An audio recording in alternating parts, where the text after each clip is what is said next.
Nakaligtas din ako, sabi sa akin. Nalaki ng bayag ko. Sabi sa akin. Kailan yung ako, 10? Sabi, 93. Sila naman. Kagras cutter ako eh.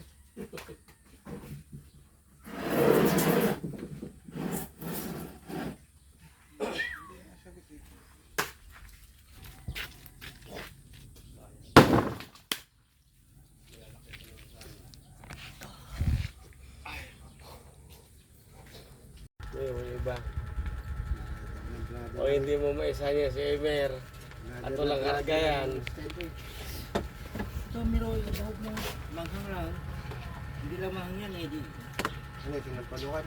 Hindi, yung pininyahan. Pininyahan. Bicol Express eh, pininyahan. Hindi naman eh.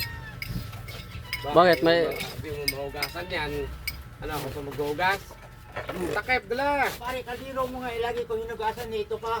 Ay, ito ah! Ito, gumamit yan eh. Ako ba? Ming! Matamis ba eh? Matamis din. Eh, sabi mo, pininyahan eh.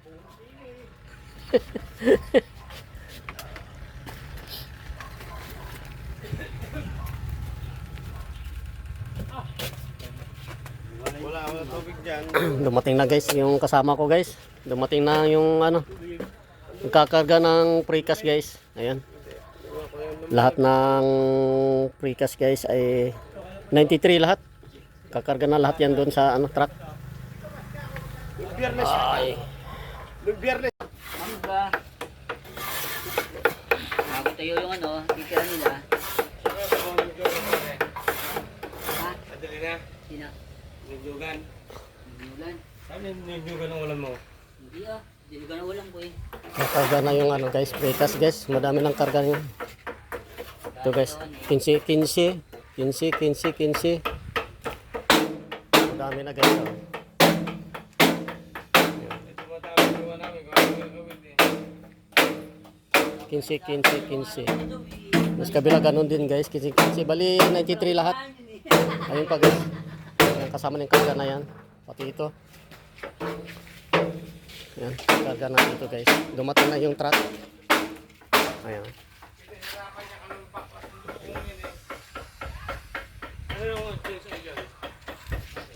Tapos sila guys, sila ang magkakarga. Kami naman ni Karudi.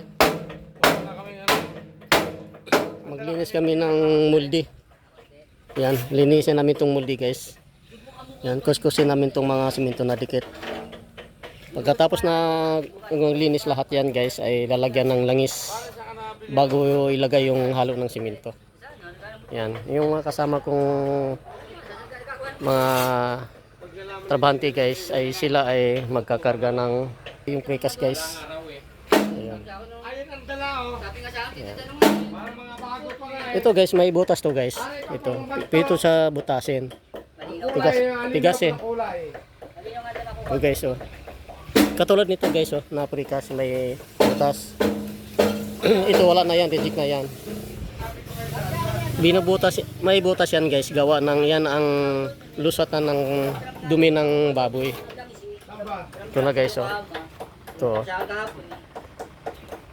Yung mga hindi makakonsinjit doon. Ayan.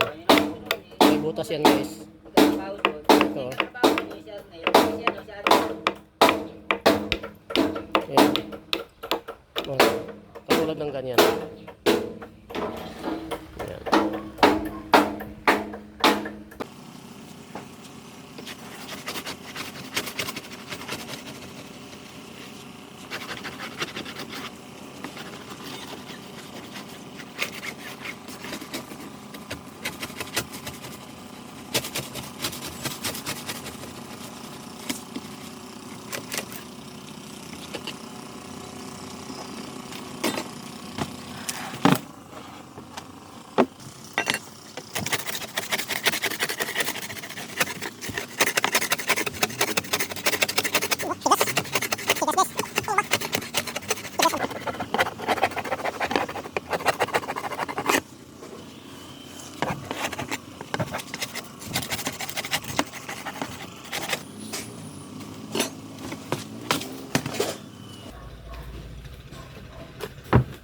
Linis na guys. Ayan na, malinis na yan. Saka ito. Ang linisin na lang namin, ito na lang guys. Ayan na, pagkatapos, langisan na namin yan. Pahiran namin ng langis. Para bukas na guys, maghahalo na lang kami. Lagay muna namin ng langis bago namin ilagay ng halo.